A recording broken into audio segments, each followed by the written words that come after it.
artificial intelligence is key for any retailer currently. Without that, without knowing what to do with data,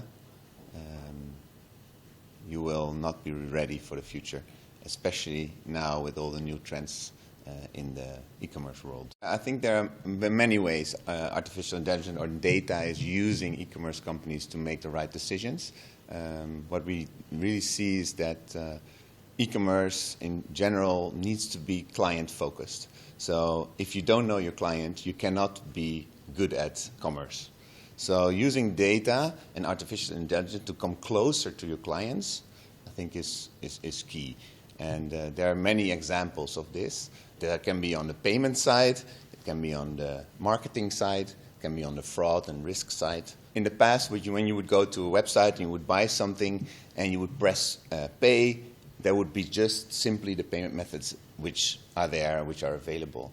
I think using data, you can use the payment methods which are important to the shopper, not everything. So it can be that you only use a certain payment method from a size of a transaction which is higher, and if it's a lower value transaction, you use different payment methods.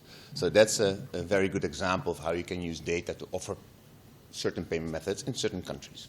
This will create more conversion because people will pay with this payment method which they prefer, they will end the checkout faster and easier. And there's 20% of Poles who've ever once in their lifetime abandoned a shopping cart because of the payment methods which were not available, or it took too long for them to check out. There are other reasons and other ways we can use artificial intelligence to increase sales, and that's by using good risk tools.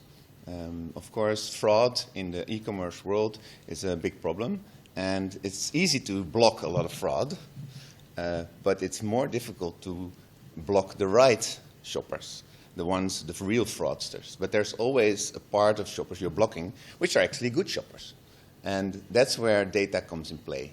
And to minimize that part, those false positives as they're called, is key to gain maximum revenues by blocking the real fraudsters and accepting the good shoppers.